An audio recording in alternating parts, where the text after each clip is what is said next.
경찰이 통일교, 천정궁 등 10곳에 대한 전방위적인 압수수색에 착수했습니다. 피의자로 입건된 전재수 전 해수부 장관 등의 자택은 물론이고 민중계 특검 사무실, 또 한학자 총재와 윤영호 전 본부장이 수감된 서울구치소도 포함됐습니다.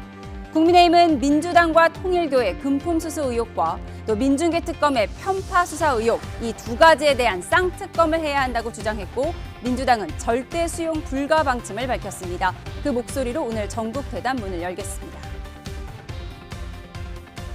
민주당과 대통령 측근들이 얼마나 깊이, 얼마나 넓게 연루돼 있으면 대통령이 직접 나서서 겁박을 했겠습니까?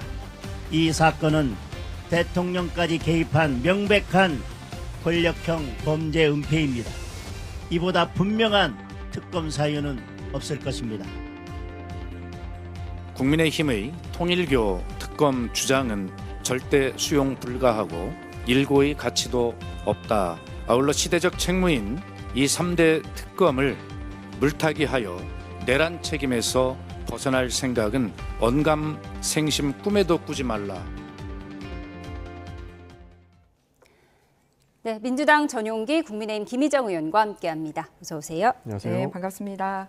네, 경찰의 첫 강제 수사, 전재수 의원실에 대한 압수수색은 조금 전 3시 10분쯤에 끝났다고 합니다.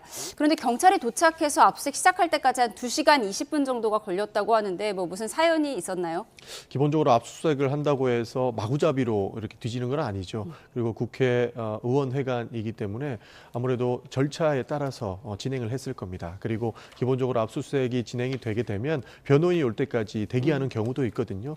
정확한 팩트는 확인을 해봐야겠지만 여러 단계에서 압수수색의 절차를 밟는 데 시간이 좀 걸린 것으로 파악하고 있습니다. 예, 지금 민주당 분위기는 어떻습니까? 분위기는 크게 의미 없다라고 보고 있습니다. 지금 전재수 의원의 이런 해명들이 신빙성이 없었다면 실제로 유동적인 그런 입장이 있었을 텐데요. 전재수 장관의 입장이 뚜렷하고 사실 무근이라는 입장을 저희는 신뢰하는 측면이 크기 때문에 크게 동요하거나 하고 있지는 않습니다.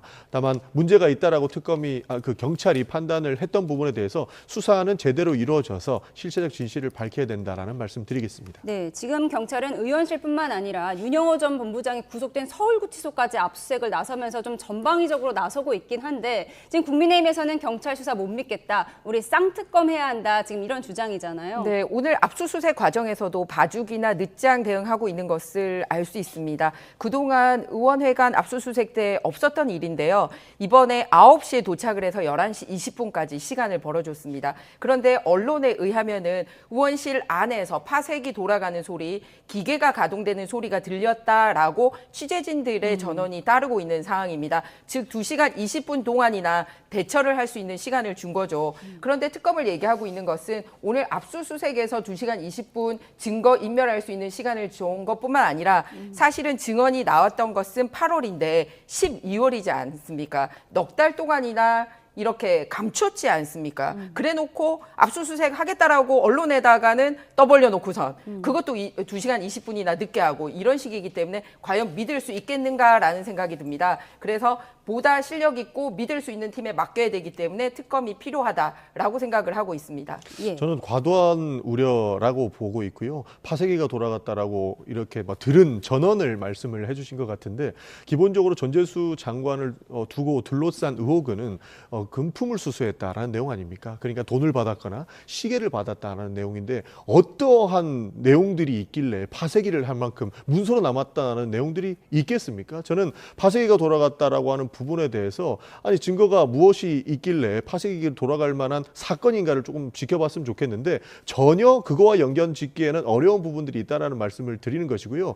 과거에 의원회관을 압수수색할 때도 마찬가지였습니다. 특검에서 압수수색을 할 때도 절차에 따라서 했던 것이고 만약에 이 2-3시간 안에 증거인멸을 했다면 명확한 구속사유가 되거든요. 그렇기 때문에 본인의 방어권 차원에서도 굉장히 안 좋은 일들이고 만약에 파쇄를 했다면 그 파쇄 문건까지 다 가지고 갈 겁니다.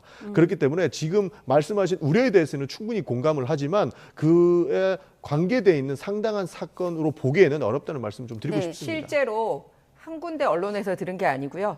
그 의원회관 앞에는 여러 취재진들이 나와 있었기 때문에 여러 매체를 통해서 그런 소리가 들렸다라는 보도가 나오고 있는 상황입니다. 그리고 앞서 다른 국민의힘 의원들 압수수색할 때라는 달리 이렇게 2시간 20분의 시간이 소요됐는데 딱 2명에 대해서 이런 압수수색에 늦게 시간을 벌어준다는 지적이 나오고 있습니다. 앞서 이춘석 의원님이 이제 그 차명으로 국회에서 이 주식 거래했을 때도 자택 압수수색은 일요일 날 했는데 의원회관은 월요일 날 해서 시간을 벌어줬다. 그리고 심지어는 그 시간 벌어준 사이에 의원실 앞에 폐품으로 나와 있는데 수첩든 중요 문서가 나와 있어서 오히려 취재진들이 그것을 주워서 경찰에다 주는 웃지 못할 해프닝이 있었거든요. 그랬는데 똑같이 민주당 의원인 전재수 의원에게 이번에 그런 식으로 시간을 벌어주고 있기 때문에 문제가 지적되고 있는 것입니다. 4개월 늦었는데 오늘 현장에서 또 이런 일이 있기 때문에 이런 오해를 피해가려면 특검에 대한 특검도 필요하다. 그렇기 때문에 이거를 그냥 지금 현재 경찰에다 맡겨도 되겠느냐라는 문제 제기가 있는 겁니다. 특히 12월이면 공소시효가 만료가 되기 때문에 시간 끄는 거에 대한 상당한 우려가 있습니다. 그러니까 기본 6년 정도 흘렀던 사건에 대한 수사인데 무슨 서류가 남아 있어서 파쇄를 했다는 말이 저는 그게 그거는 전재수 의문스럽다. 의원님한테 물어보셔야죠. 그게 왜 의문스럽다라는 파쇄했는지. 얘기고 연결하기 쉽지 않다라는 말씀을 드린 거고 저희도 압수수색 많이 당하지 않았습니까? 과거 윤석열 정부 때 툭하면 민주당 의원들 압수수색 당했는데요. 그때도 절차적인 내용들이 있었기 때문에 시간은 소요됐습니다. 말씀드렸듯 거기에 증거인멸이 있었다면 윤석열 정부 때 의원회관 압수수색 당한 적 없습니다. 없다고요? 저희는 몇 가지 말씀드릴 수 있는 건도 많은데 민주당 민주연구원이 압수수색 당한 것과 연구원도 의원회관이 압수수색 당한 것은 명백히 다른 일입니다. 의원회관도 있습니다. 이건 정확하게 제가 바로 옆에서 봤기 때문에 확인을 해드릴 수 있는 부분인데 윤석열 정부에서도 압수수색 될 때도 그 절차적인 내용들은 다 지켰기 때문에 과도한 우려의 말씀이라는 입장을 말씀드립니다. 예, 의원실 압수수색에 대한